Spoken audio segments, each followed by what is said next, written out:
Hotel. Welcome to Mfundishi Speaks. I am Mfundishi Jhutyms Ka in Peru, Hassan Kamal Salam. It's always a pleasure coming before the community, coming before the people, and talking about some information that's important. Now, this weekend coming up on the 14th of this month, this Saturday, we have a trip going to the Brooklyn Museum. Initially, we were supposed to do the Egyptian and Assyrian wing, but the Wazungu have decided to close that wing. Like the Egyptians got COVID-19. So they don't have any explanation on why it's closed, but we'll be taking you to the African exhibit on the 1st and the 5th floor. And so we'll get a chance to see the mask, we'll get a chance to see some of the indigenous West African culture, and be able to compare some of that information to ancient Kemet. Remember, I always told you that Kemet was the mouthpiece of the African continent. And so, even though we're in West Africa, East Africa, South Africa, we still have many remnants that you will see in ancient Kemet. And we'll be able to take you on that particular mission. You will again see, you hear me talk about the 5 domains that are extremely important to African people. Understanding the mineral domain.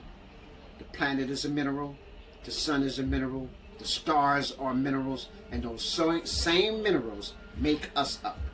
So it's important that we no longer become ignorant of our environment. We are supposed to be allies with our environment and protectors of the planet. I always tell people we come here as visitors, we come here to learn, we come here to study, we come here to teach, we come here to share, we come here to protect this planet, which is our home, and to live out our earthly mission. Everybody was sent here for a specific reason. We're to live that mission out. That's extremely important. As we continue on our journey, it is important for us to grasp this information. So that first domain I talked about was the mineral. The second domain is the plant domain. And so that's why most of us who are in the Kemetic spiritual system have a plant-based diet. We understand that plants are our medicine and our food. So that's extremely important. Learn herbology. Learn what are the medicinal plants that will help heal you. You notice that whenever the animals are sick, they eat certain grasses or whatever to help cleanse their body. And so therefore it is important for us, by watching the animals, we can see that an enema, a cleansing is always important in order to get yourself back to equilibrium so that ma'at is maintained in your body. And so learn the herbs that are healing and learn the vegetation that's your food, your fuel. And you want grains, vegetables, fruits, nuts, and seeds. That's what your diet should basically consist of. That's the way your teeth were designed to eat. You're not supposed to be ripping and eating raw meat. Okay, and our ancestors didn't cook for a long time. Cooking is a short period of time in our existence. So for the majority of the time we've been on the planet, we ate raw food. All right, so I need to just put that in a proper perspective. So we wouldn't have survived if raw food wasn't what we were supposed to be eating, and not raw flesh. Okay, so the third domain we say is the animal domain. And the animals were all here before we were. Animals are here to help us understand this earth because of the proximity that they've been here long before us. They know how to survive in the various terrains. And so if you're in the desert, you look at the animals that are in the desert. How are they surviving? How are they flourishing? If you live in the savannah, look at the animals in the savannah. See how they're flourishing and surviving. Some of the great hunters, the predators, are in the savannah. We are savannah creatures. Then you have the Sahel. The Sahel is the dry area, arid area, the very dry areas. How are those animals flourishing and surviving? You study them. And then we have the rainforest. How are those animals in the rainforest surviving? The rainforest is probably one of the most dangerous places in the world. But yet it's full of vegetation, but it's also full of the most poisonous creatures, the most poisonous animals, all exist inside of there. So by watching those animals, you know how to survive. If they're not eating the red berries, you shouldn't be eating the red berries. A little frog jumping around all colorful, ain't nobody bothering him, you better not bother him either. Okay, so we learn from that animal domain.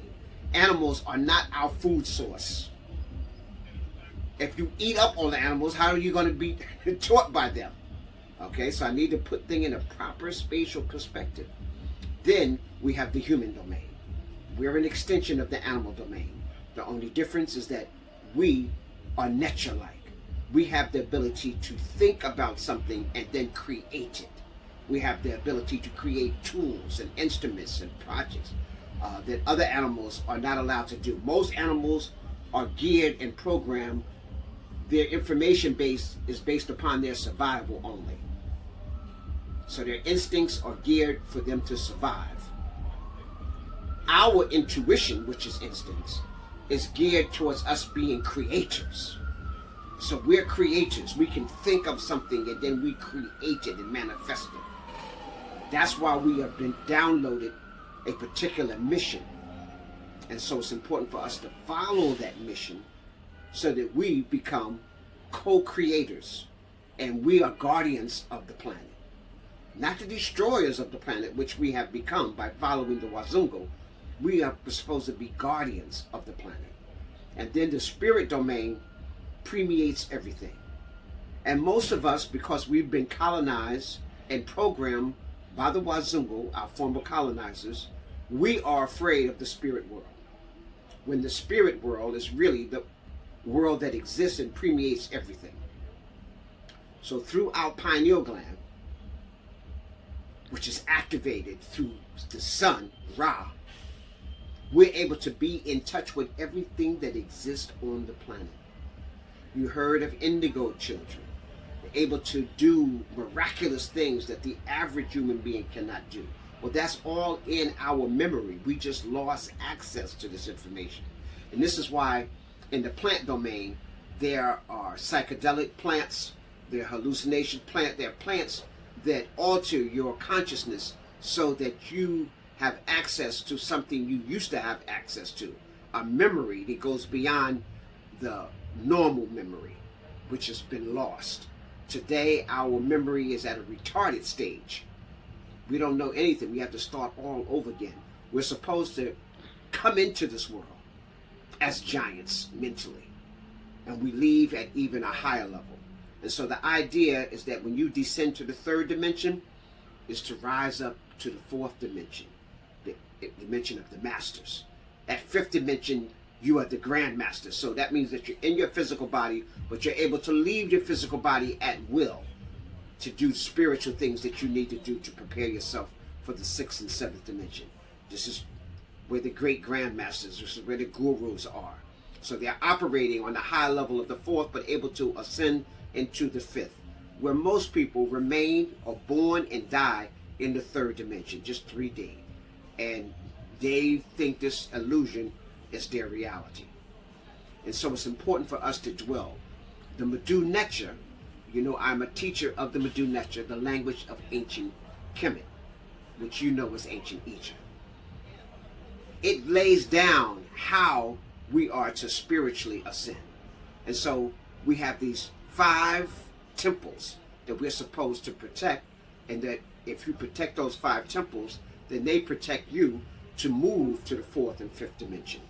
Your first temple that you have to protect is your heart, your spiritual temple. And that temple emanates from an ancestral download.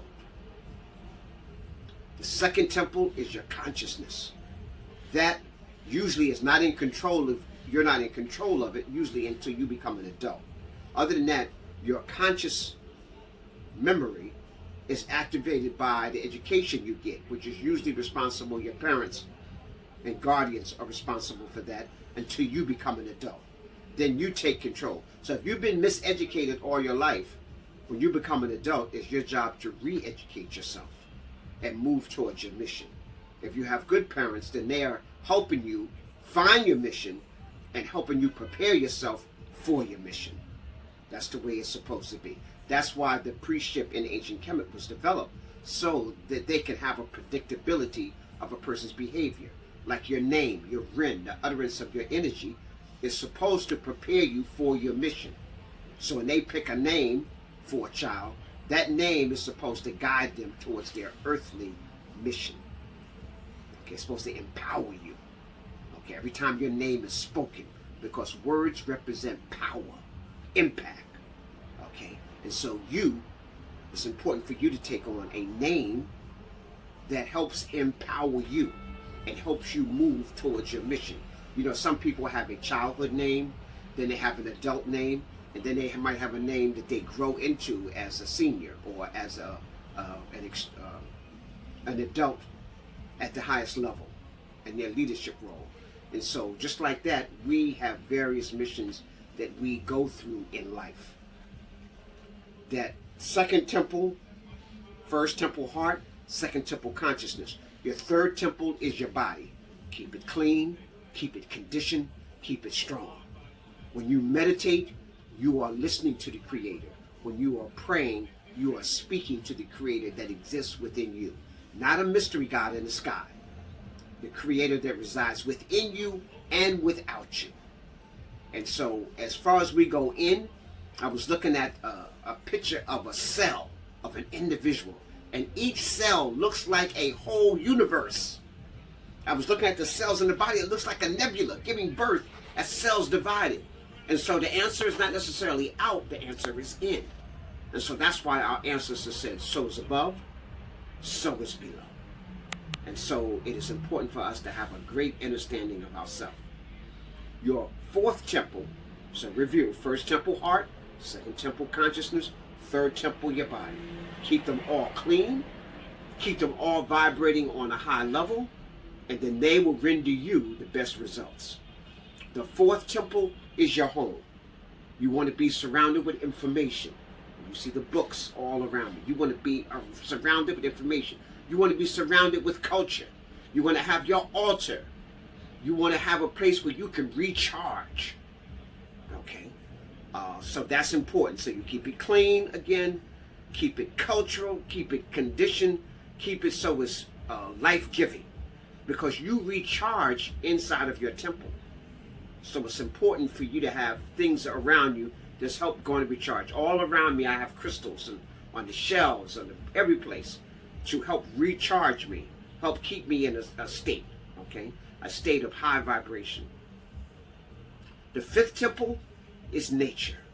And what I mean by nature, I'm talking about the forests, the parks, wooded areas where nature is just growing at its natural habitat.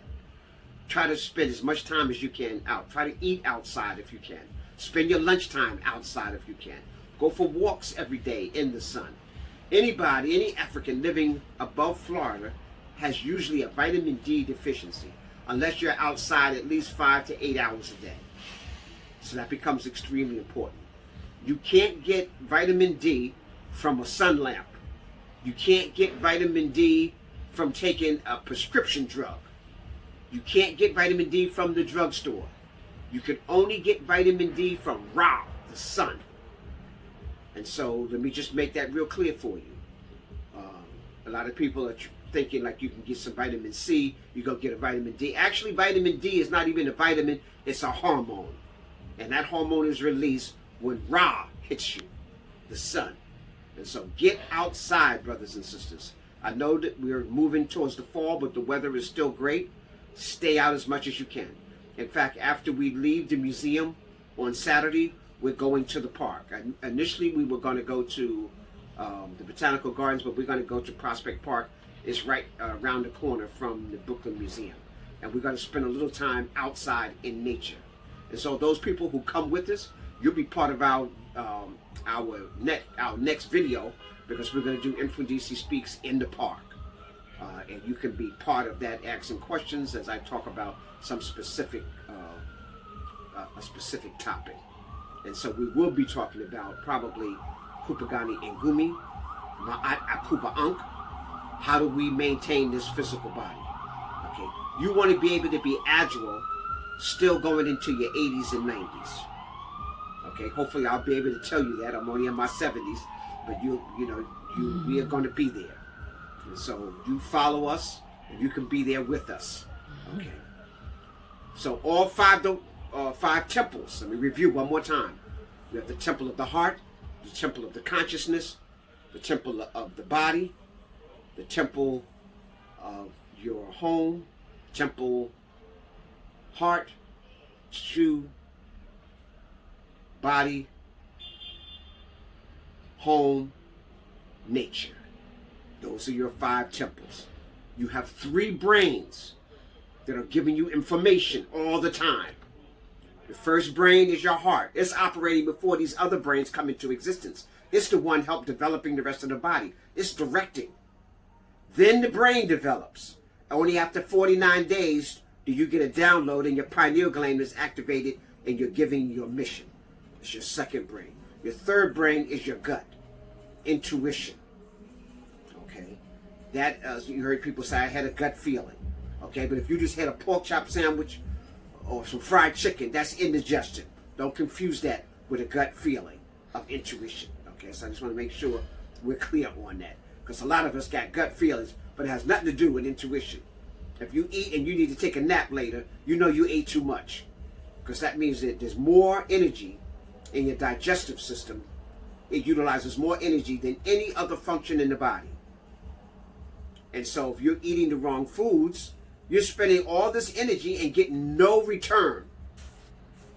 No return. So if you got to burn up the most energy that the body is executing, you need to be getting a return on that.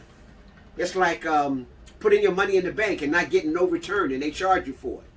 So you don't want to do that, okay? So make sure you're eating fuel, food that's fuel. Okay, so 3 brains, heart, consciousness, midsection, your intuition. And all intuition is the same as instincts for animal. It means that you know without anybody telling you. You have a direct hotline to the nature because you are nature in human form. You hear us say this. You're divine spiritual beings having a divine human experience. And when you can no longer use this physical body, you turn back into this divine spiritual being. Hopefully you've completed your mission so you don't have to come back and do this again. And so as a Kemetic priest, that's one of the things that I try to do. I try to help people complete their earthly mission. And at first, find out what is their earthly mission. I talk to adults every day. They have no idea why they're here. They have no clue on what their real talents are. And so they're not used to, because when you're on a plantation, your enslaver tells you what you should be doing.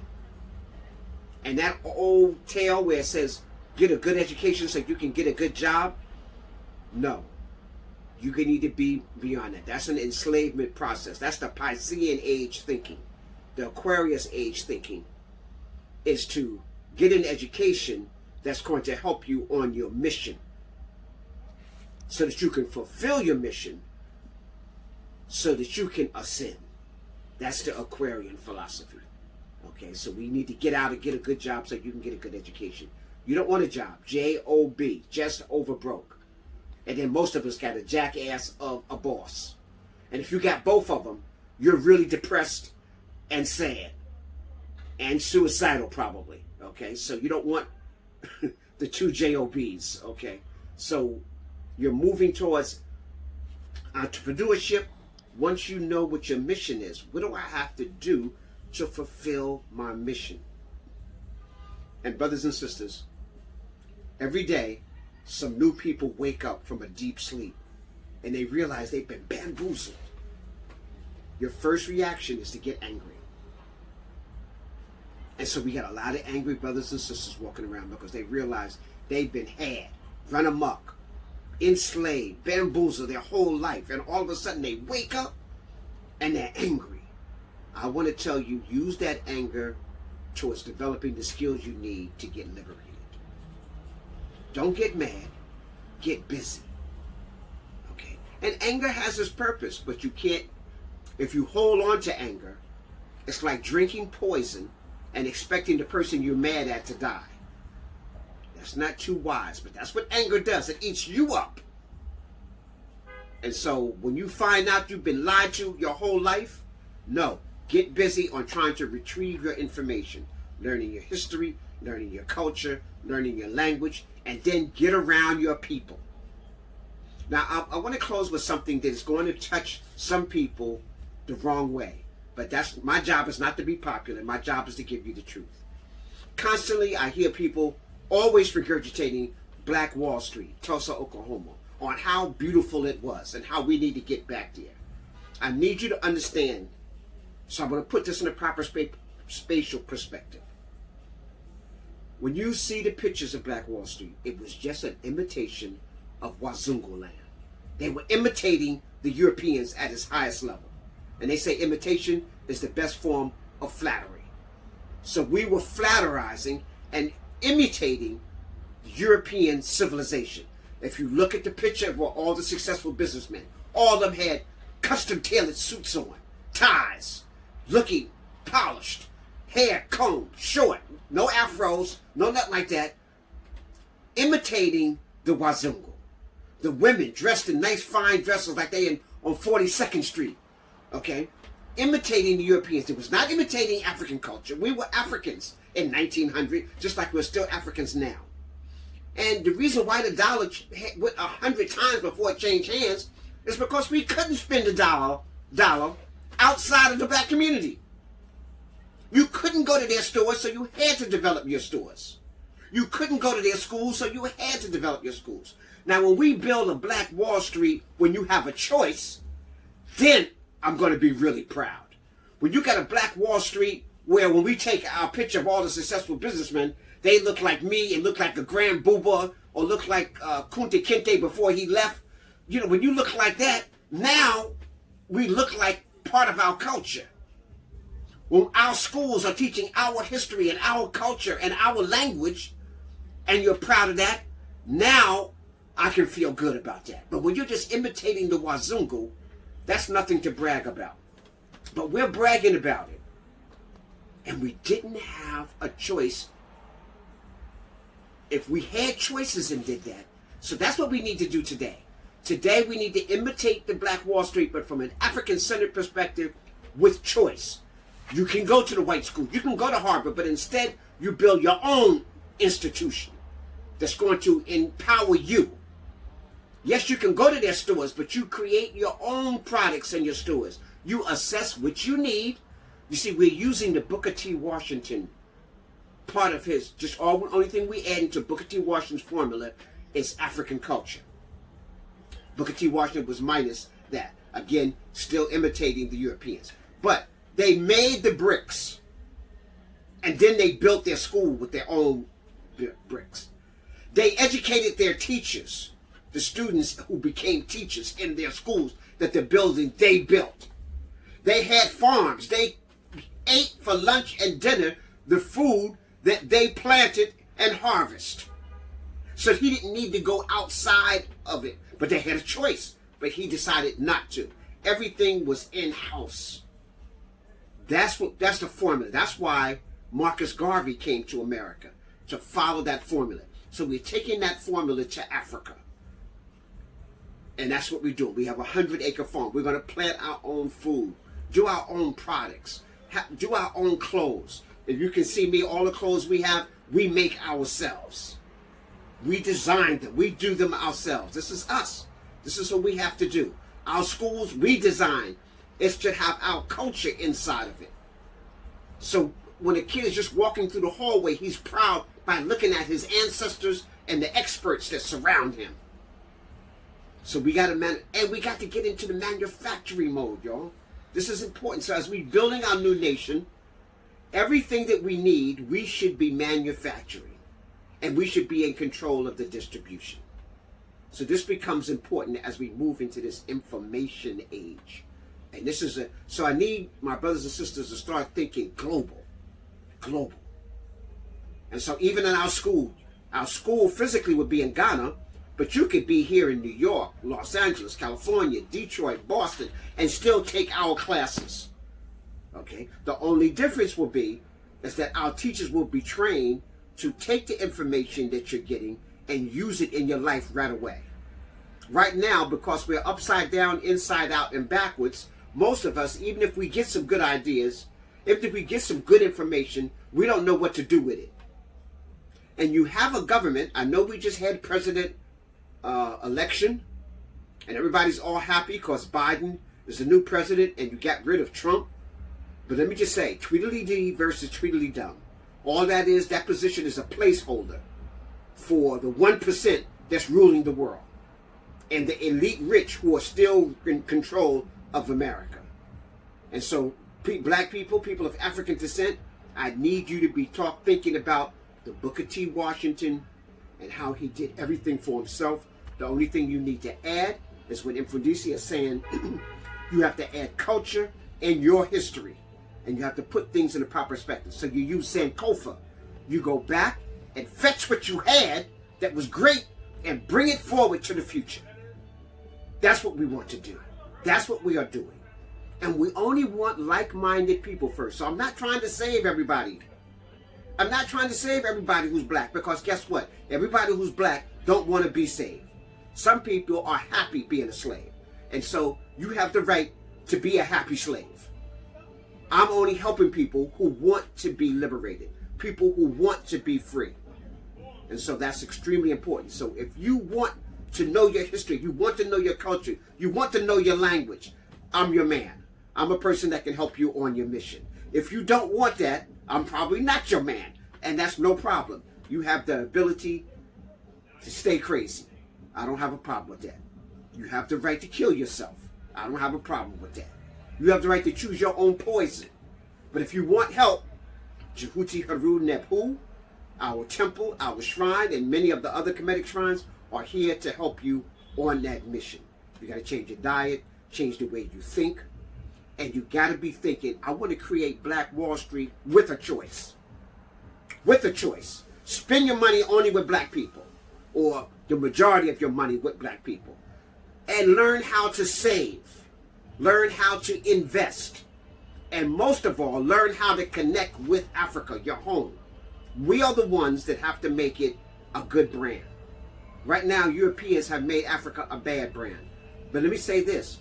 The fastest growing communities in the world are all in Africa. The resources of the future is all in Africa. So brothers and sisters, any business you do here, you can do in Africa. I need to uplift your spirits. I need to tell you that Africa is a magnificent, beautiful place. There is nothing like it on the planet. It is the home of all humanity. It is the home of civilization. It is the home of all the sciences. And it's the resources are there for the future. But Africans in the diaspora, our job is to build our home. So you can be in New York and be in Ghana. You can be in Los Angeles and be in Tanzania. You can be in Chicago and be in Rwanda. You have the choice to go back and forth. This is an information and transportation age. So we have to build Africa. So brothers and sisters, as I come to a close, I want to make sure that you are clear that we have to develop our mind. That's all three of them. We have to enhance them. Remember, when you meditate, you are listening to the Creator. When you are praying, you are speaking. And the best prayer is affirmation. The best prayer, not only is affirmation, but it has to be you are showing gratitude. Gratitude is the greatest form of love. Don't be begging. God, I need a new car. God, I need a new woman. God, I need a new man. God, I need. That's not prayer. That's not a prayer. The next year, I am thankful for life.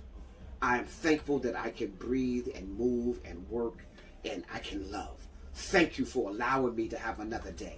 Thank you for allowing me to be able to do the things that I do. Thank you, thank you. Your whole day should be full of gratitude. Too much is given, much is expected. So brothers and sisters, think that, gratitude. George Washington Carver created over 300 inventions from a peanut. And when people ask, how did you do that? How do you think of 300 things? Here's the formula. And it's in the Medu Nectar. He said, when any two energies exchange unconditional love and gratitude, secrets are exchanged. So that's between you and a mineral, you and a plant, you and another animal, you and another human being, you and the cosmic spiritual world. When unconditional love is given through gratitude, secrets are exchanged. Brothers and sisters, hopefully we will exchange secrets. Amin Ra Ankh Uja Seneb Neb Dua Inter. Hopefully I'll see you this Saturday at the Brooklyn Museum. Dua Inter.